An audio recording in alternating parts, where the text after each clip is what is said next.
Hello and welcome to the Talking Crop podcast. My name is Kathryn Seebruck. I'm a commercial agriculture educator with University of Illinois Extension, serving Daviess-Stephenson-Winnebago counties. Talking Crop is a row crop production podcast with episodes occurring every other week during the growing season between May and September. In each episode, I bring on a guest speaker to discuss topics related to their areas of expertise. In today's episode, I talk with Reagen Tibbs, a commercial agriculture educator with Illinois Extension. Reagen serves Logan, Menard, and Sangamon counties, and his expertise is in agriculture policy, an area of discussion that has been on the forefront of everyone's minds recently. Reagen and I discuss the effects of tariffs and their current status, as well as changes pertinent to commodity crop producers in the One Big Beautiful Bill Act, such as ARC and PLC, base acres, and the estate tax. And we rounded out our discussion by chatting a bit about the Farm Bill. Overall, Reagen provides us with a really nice snapshot of the current policy landscape. In the episode description, I've linked Reagen's contact information as well as some Farm Doc articles that do deeper dives into some of what Reagen and I discussed. On the next episode of Talking Crop, I'll be speaking with Rachel Curry, another fellow commercial ag educator with Illinois Extension, whose focus is on the nutrient loss reduction strategy. Also joining us is a farmer partner of Rachel's who will be chatting with us about his experience with cover cropping and other conservation practices. That episode will air on Wednesday, August 6th.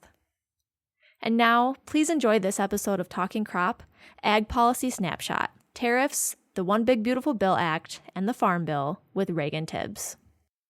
Hello, Reagen. Welcome to the Talking Crop podcast. Thank you so much for joining me today. Thanks for having me on, Kathryn. I really appreciate it. I mentioned in the introduction to the last podcast that this episode is going to be a little bit different from normal for me because normally I have folks on who talk about crop production practices. But I think that we could use some of your policy expertise because of all of the new changes that have been happening recently in the policy world of ag. So I'm really excited that you're on with us today to kind of parse through some of these things. So we'll be talking about tariffs, the big beautiful bill, and how that is affecting agriculture, and a little bit about the actual farm bill as well. So first, starting with tariffs, there's been a lot of changes with tariffs since the current administration took office in January.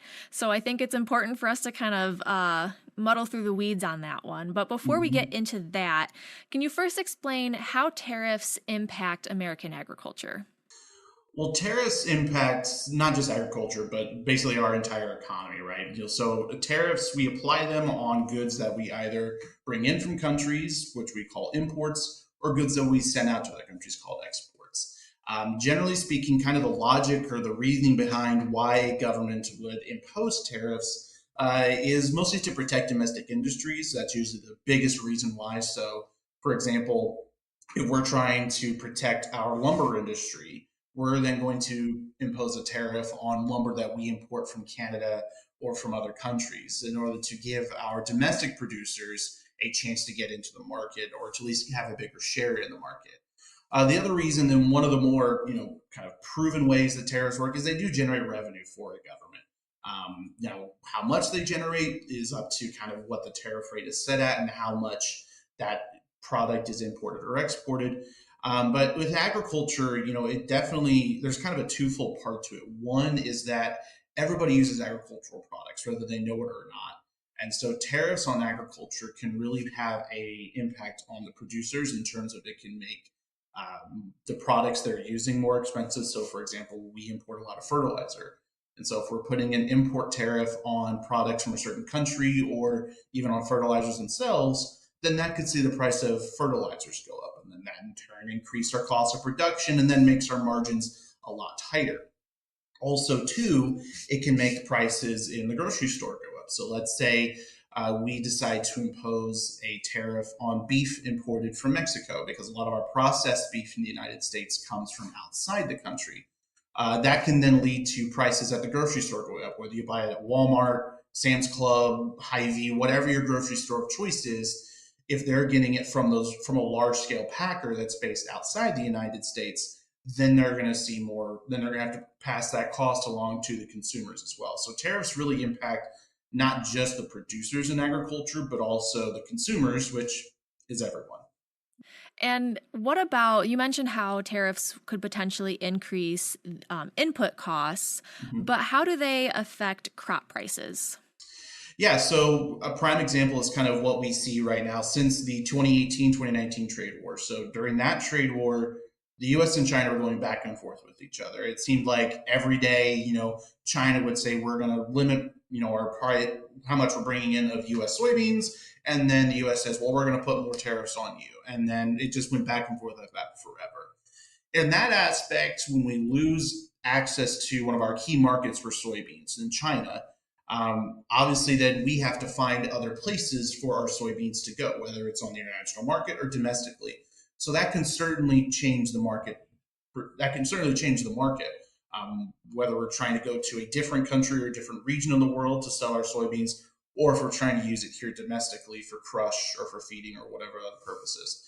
The other impact of this too is that China, rather than saying, oh, well, guess we're not going to get much more soybeans in because we're not getting from the United States, they've been sourcing it out from other countries. And the two countries that they've, or really the one country that's really been beneficial to that is Brazil. Brazil has really, we've really seen Brazil take off in terms of the trade sort of dynamic in the world. They've become one of the largest global suppliers of corn and soybeans in the world recently, and that's because of their alliance and their relationship with China becoming stronger following the U.S. and China trade war. So then that puts us at more of a disadvantage now because we are having to compete when previously you really haven't had to compete with Brazil in terms of as a supplier. And then Argentina, we're seeing conditions in Argentina change to where they're now producing more soybeans and they're now sending more soybeans out around the world. And so now we're having to fight against two countries that traditionally we haven't really had to fight against, but now are really our main competitors in the agriculture space when it comes to supplying the world with corn, soybeans, beef, whatever it may be. And so that definitely makes our markets a lot more volatile, a lot more it makes it a lot more difficult to kind of project and figure out where the markets could go. Mm-hmm. And you mentioned the 2018, 2019 trade wars, and that was also a result of tariffs. Yep. And I wondered if you could kind of compare and contrast a little bit how that situation back in 2018 and 2019, how that differs or is similar to kind of the situation that we're seeing today. Well, a lot of the rhetoric and a lot of the kind of commentary about why we're doing it is pretty much the same from the first administration to now. Back then, it was we need to get fairer trade deals because the rest of the world's taking advantage of the US and we could be harnessing so much more for our domestic producers. And so we're going to start imposing these tariffs on products we're bringing in from these countries. That was kind of the rhetoric back then in 2018, 2019. And we're seeing the same exact things now. It's, hey, we feel like we're being, according to the administration, we feel like we're being taken advantage of. There are countries that are really profiting off of sending their products here, but we hardly send products to there, so they really don't. They get all the benefit. We have to deal with it all. So we're going to start slapping tariffs on everybody in the hope of trying to get trade deals. And that was Liberation Day, which feels like forever ago now at this point, even though it was only 3 or 4 months ago.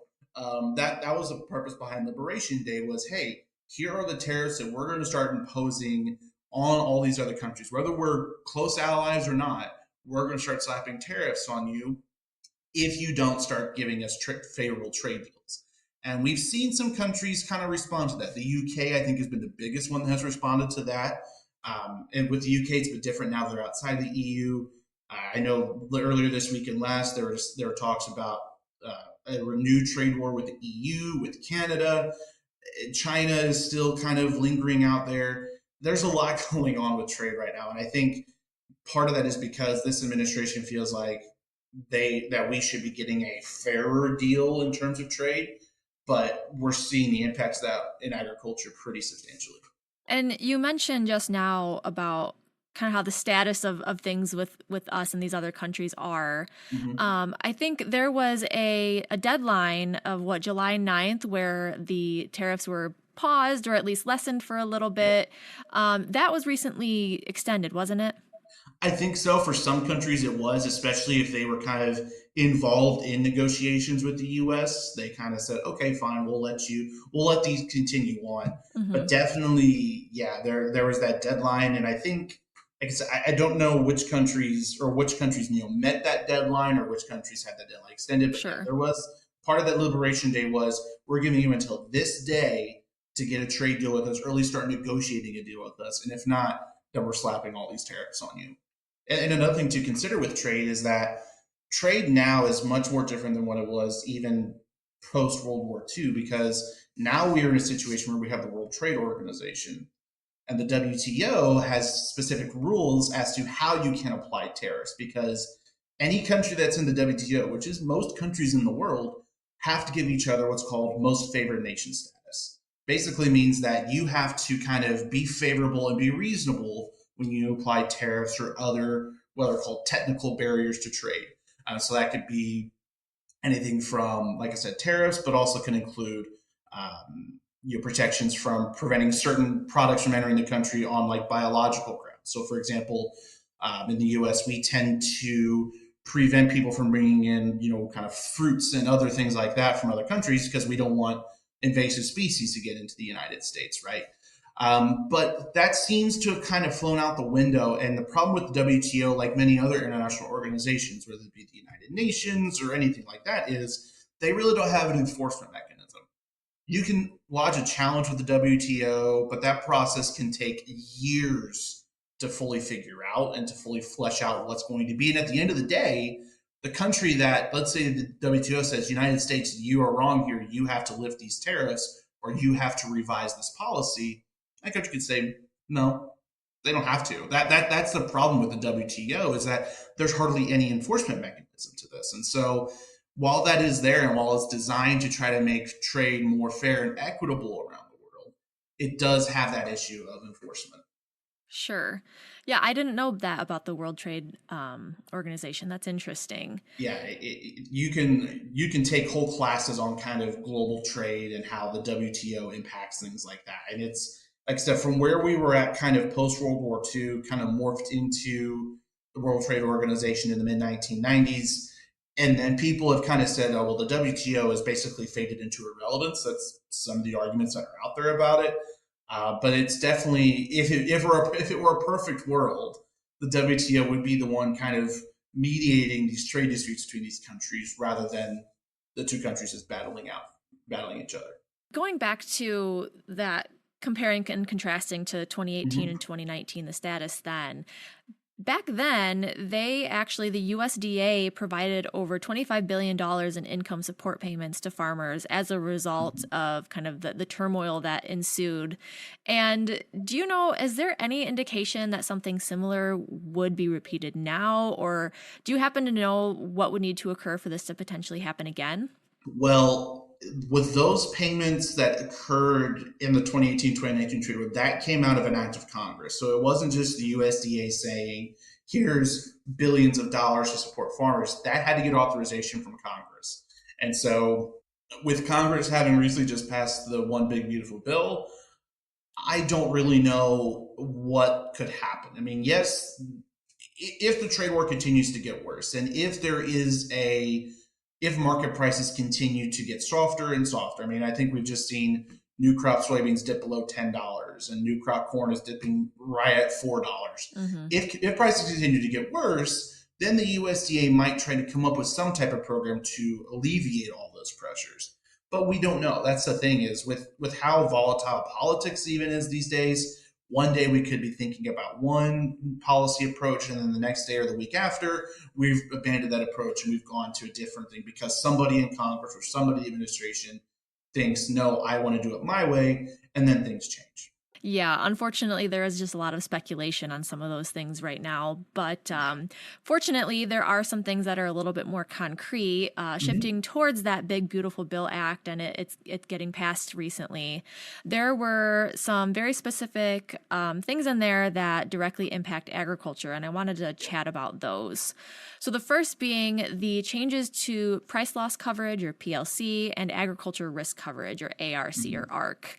So can you kind of highlight what changes are being made to those? Yeah, absolutely. So ARC and PLC are the two kind of premier or biggest commodity programs the USDA has, and that those are the programs that most farmers will enroll in to try and get some type of assistance, especially in years where yields might be lower, or in the case of PLC, where market prices will be lower. And so with PLC and ARC, typically there is the way they're calculated is kind of complex, so probably a little bit too complex to talk about in a podcast where you can't like write it out and people see it. Sure. But one of the things with ARC especially was an increase to the benchmark. And I think that is going to be a big thing with ARC moving forward, is now that with an increase in that benchmark, that's going to increase technically how much is able to be sent to a producer. I believe before the benchmark was 85%. Now it's moved up to 90%, which is still which is 5% may not sound like a lot, but that can be a lot, especially for our large operations. And then the biggest thing, and the one that I think is really hung up the farm bill for the last few years, has been an increase in reference prices. So with those programs, there's usually a statutory reference price that says this is the price that the USDA is using for its calculations to determine if a payment is triggered, and if it is, how much you're getting. Those reference prices were increased with the One Big Beautiful Bill. I believe corn went up to $4.10 from about $3.70, and then soybeans went up to, I believe, above $10, if I'm not mistaken. So that's going to increase the amount of money that has to be set aside then for those programs as well. And under the federal kind of reconciliation rules, which is what the One Big Beautiful Bill was, it's a reconciliation bill. When you increase money in one area, you have to offset that somewhere else. Mm-hmm. And so that was the big discussion was, and that's what's held up the farm bill forever was, okay, we're going to put more money towards these commodity programs. We're going to put more money towards towards ARC and towards PLC. Where are we going to get that money out of? And generally that's a very hard discussion to have in Congress. And generally speaking, it's not a very pleasant discussion to have. It's a very politically charged, it's a very cutthroat type of negotiation. But the two big changes are the increase in the benchmark, especially for ARC, and then also the increase in those reference prices. And from the way it sounds too for 2025, for the 2025 growing year, is that whether you elected ARC or PLC, it doesn't matter. For the 2025 growing year, producers are going to get the higher of the two payments, which is a big deal. And then for the 2026 growing season, you then have to do your annual election, which occurs every March. So that will remain the same following 2026. But I think what they've done with the 2025 year is recognize that, hey, tariffs are having an impact, kind of markets are softer. We're just going to say, okay, for ARC and PLC, whichever is the highest for the calculation for that particular producer, for that particular state, however they do it, that is how that's the payment they're going to get. Whether they chose that program or not, that's what they're going to get. I think that's also going to be huge in seeing how that supports, especially if we're still going to see projected negative returns. That's going to impact those returns and see if it does impact our farm economy overall. Yeah, that's a nice change for this year. So I'm sure producers will enjoy this year's results, but unfortunately it will, like you said, revert back to where they have to make an election in subsequent years. And you mentioned how, there are very tight margins with producing agricultural commodities these days. And obviously these changes to ARC and PLC are very positive and should be helpful. Do you think they're enough to have any significant impact on these crazy thin margins that producers are facing? That's a really good question. I think with margins, it's not just market support, it's also inputs. And I think we've seen input prices go down a little bit the last 2 years. I remember, was it 2021, 2022, when we saw fertilizer prices just skyrocket and reach some of the highest they've ever been.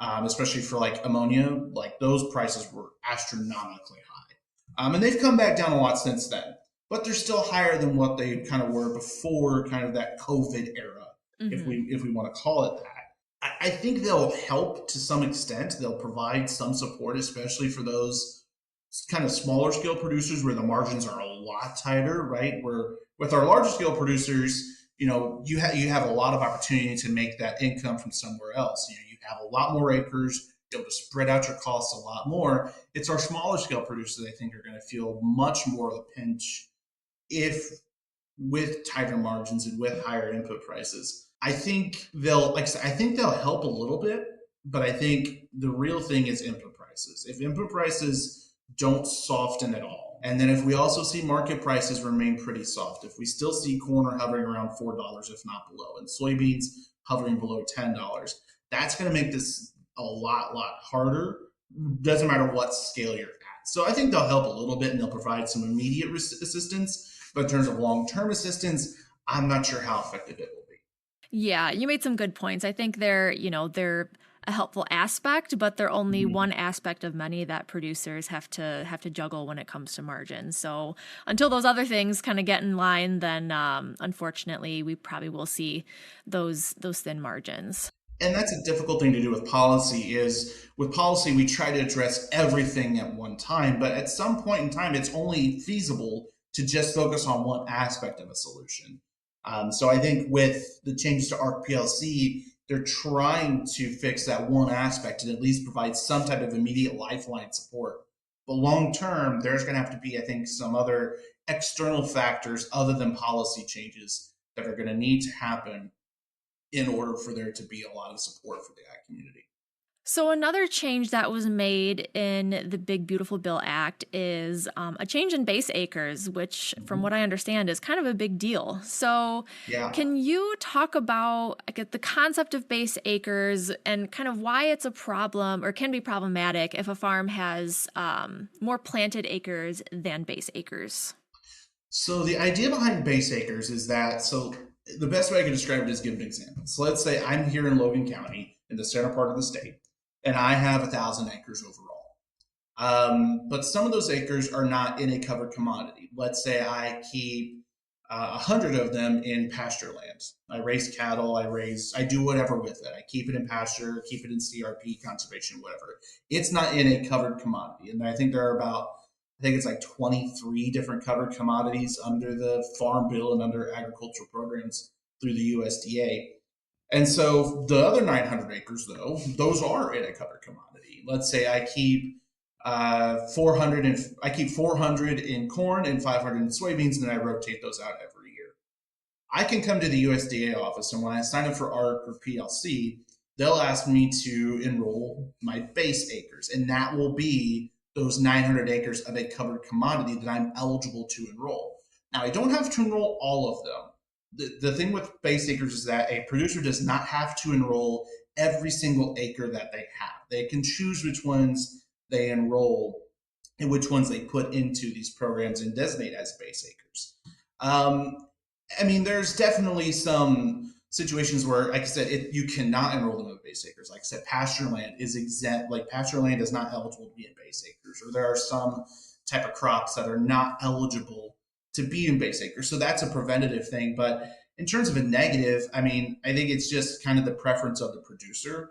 And if they want to have those acres enrolled, if you don't have them enrolled, then you're not eligible to get those ARC or PLC payments. You can still put them in other programs. You can put them in CRP. You could put them in EQIP or whatever else they may be. And we might see that, let's say, for example, of those 900 acres, I have 200 that are kind of really, really marginal. They're sand. They don't really do very well. I might decide to take those out of production and put them in CRP. Then that reduces my base acres then to, let's say, 900 minus 200, 700. So it just kind of depends on the preference of the producer. And like I've heard, some, if you're a renter, if you rent farmland from a farmland owner, they might require that you enroll their acres as base acres, or they might say you can only put this many in base acres. It's just kind of the situation. So it really is kind of on a case by case basis if it makes sense to enroll a certain amount of acres as base acres. Okay, and so with the change to base acres in this bill, I guess, what are these changes? Yeah, so right now, I believe, I don't remember what the cap is, but right under statute, there's been a cap in base acres. So that means that once that cap is reached, there can be no more base acres added and therefore enrolled in these programs. This bill gives a one-time increase of 30 million acres. So that means that across the entire United States, across all the covered commodities, we can add 30 million new acres into these programs and add them as base acres, which sounds nice, right? We're getting we're getting coverage to more producers, and that means we're going to be able to help support more people. The problem is when you look at the rules as to who can enroll and who is eligible to enroll, and I believe FarmDoc's done some really good work on this, in that when you analyze the amount of acres that are eligible, it's greater than 30 million. I believe it's like 38.5 or something around like that million acres that are technically eligible to be enrolled as base acres. So now the USDA, under the One Big Beautiful Bill, has to prorate that. So that necessarily means that not everybody can add base acres. They have to follow those rules, and they have to say, well, you're technically eligible to add this many, but realistically, we're only going to allow you to enroll this many because of that. That's going to take a while for the USDA to figure out. And when you look at kind of where these commodities are at, where those covered commodities are at, and if where base acres are relying on, I think we'll see there's going to be some pushback on how they determine that. There's going to be some pushback, and a lot of people who are going to be upset at the USDA for how they do that, but they have to follow the law. They have to follow what the One Big Beautiful Bill says, which requires that prorate to get it back down to 30 million. And that's going to take some time, I think. I don't think it's going to be it's not going to be quick. It's going to take a minute for them to figure that out. And then plus that I believe only covers starting for the 2026 growing season. So by the time you make your elections for next year, then there will be the opportunity to enroll base acres if you have eligible base acres to enroll. So are there any other unknowns or currently unanswered questions with these changes besides that prorating issue? I think it's just kind of how the USDA is going to handle some of these programs. We heard doing some reading from FarmDoc, and there was a FarmDoc webinar yesterday talking about changes to crop insurance. I will admit I'm not very familiar with crop insurance. That's one thing I've always focused on ARC PLC when it comes to Farm Bill crop insurance. Just kind of skirts my knowledge a little bit. But there are some changes to crop insurance, especially with supplemental coverage options. And the subsidy rates for crop insurance, how those are changing.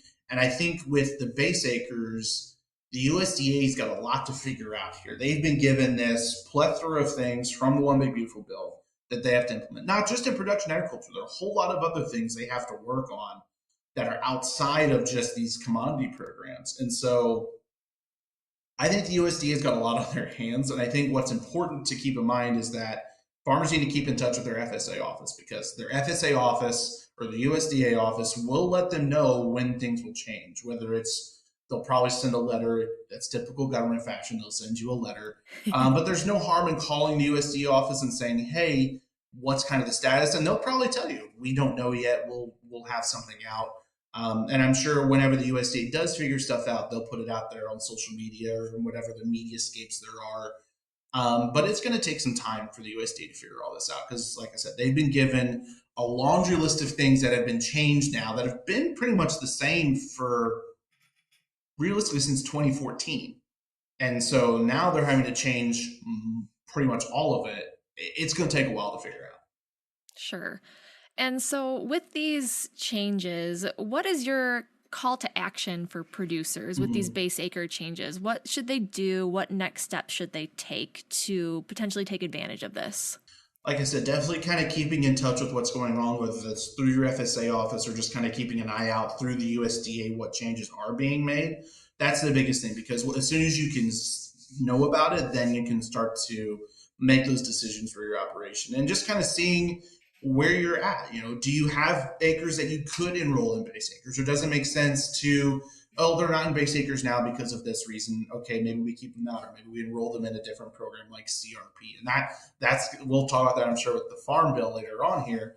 But definitely keeping in stock of where your operation is currently at.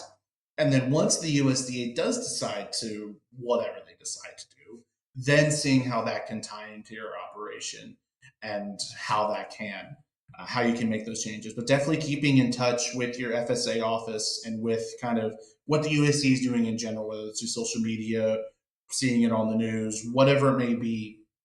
Definitely keeping on track of all those is most important. Great. Yeah, that's really good information to have. I'm sure, with all these changes, there's going to be a lot of things that producers are going to have to do paperwork wise. So Hmm. I think There's, that's there's, a it's good thing to government. There's mention. always paperwork. What are you talking about? Absolutely. And one last thing on the big, beautiful bill, Reagan, is Mhm. the estate tax. Yes. What change is being made to the estate tax through the big, beautiful bill? Yeah, so if we kind of rewind our clocks and go back to 2017, the Congress passed the Tax Cuts and Jobs Act of 2017, which basically was a large scale reforming of the tax system in the United States. And one of the things was an increase to the estate tax exemption. It was right around 11, $12 million. So basically, if your estate was below that figure, you do not have to file an estate tax return with the IRS. That provision is technically expiring in 2025. And I believe that is going down to back down to, I believe, around 6 million. I believe basically half of it. And so we were going to see, according to analysis from the USDA, a lot more farm operations not only have to pay estate tax, but also have to file estate tax returns with the IRS because of that reduction. The One Big Beautiful Bill does raise that exemption back up to $15 million, I believe, for the next few years. And then I believe there's talk about making that permanent, which would be interesting to see how that would work. So what that means is that with that exemption level, if your farm estate, if you have to file those estate tax returns, if your estate falls below that $15 million mark, you probably don't have to pay any estate taxes. But if it is above those, then you probably will have to pay some type of federal estate tax. Um, I'm not a tax expert by any means of the imagination. The federal tax code and tax code in general is one of the most confusing things known to man. And so I tend to just, when producers call and ask me about that, I tend to direct them to their CPA. I mean, they're going to be able to understand this way better than I ever can. And plus, if it's a CPA that you've worked with and then you have a relationship with, they can kind of give you kind of they'll know what your operations position is. They'll know where you're at. They'll know kind of what the status is of everything, and they'll be able to give you some better sense of where your operation is going to be at because of that change to the exemption. Okay, great. And I think you made a couple good points with the last topic we talked about with base acres, reaching out to your local FSA office, and then with the estate tax changes, talking to your CPA. So it's really important to understand who those people are in your lineup, so to speak, and getting in contact with them and getting those questions answered. That's I think a really great call out. So, Reagan, one last topic that I wanted to discuss is the Farm Bill. So, what we've Mm. been talking about with all these changes in the Big Beautiful Bill Act, are these things that typically would be addressed in a quote unquote standard farm bill? No farm bill's ever standard, Catherine. Let's be honest here. You're But, right. but yes, no, all these changes, except for the estate tax portion of it, the changes to ARC and PLC, crop insurance, base acres, that would all be in a normal farm bill. And the trend is usually a farm bill is done every 5 years. The last full farm bill was 2018. And really, 2018 was more so a modification of the 2014 farm bill. So really, there hasn't been a true new farm bill since 2014. So there was supposed to be a farm bill in 2023. That didn't happen because of whatever reason. But what there was an extension. So what they did was they said that the programs of the 2018 farm bill are extended for 1 year through, I believe it was like September 1, 2024, if I'm not mistaken. Well, then last Congress, they tried to redo the farm bill. The House passed their version of a farm bill. The Senate had their version, but it wasn't really close. And the Senate, I don't believe the Senate ever got the chance to pass their version of the farm bill. So what they ended up doing was there was an extension in the farm bill, one of the spending bills that Congress passed last year. There was a 1 year extension of the farm bill in that. So now we arrived to the situation where the One Big Beautiful Bill has a lot of the things that would be in a farm bill typically. ARC and PLC change, especially with the reference prices, the enrollment of base acres, the changes to crop insurance. So that really doesn't leave a whole lot to be discussed in a farm bill. But one thing that is missing from the One Big Beautiful Bill, and I think it was because it had to be, was changes to conservation. One of the big issues with the farm bill last year was if we're going to increase reference prices, where are we going to cut that money from? And the area that we're going to do that in was through the Inflation Reduction Act funding to conservation. What the IRA did was it gave a lot of money to the Commodity Credit Corporation in the USDA for conservation practices, whether it be CRP, EQIP, any sort of abbreviated conservation program the USDA operates. What the House Ag Committee did last year was take a lot of that money out of the Commodity Credit Corporation for conservation and put it towards raising reference prices and all these other things. But that wasn't happening in the One Big Beautiful Bill Act. There's not a mention of conservation practices at all in there. And I believe the CRP sort of expiration date is coming up pretty close. So Congress is going to have to do something with the remaining parts of the Farm Bill that were not addressed in the One Big Beautiful Bill Act. So there's going to have to be something passed kind of before September.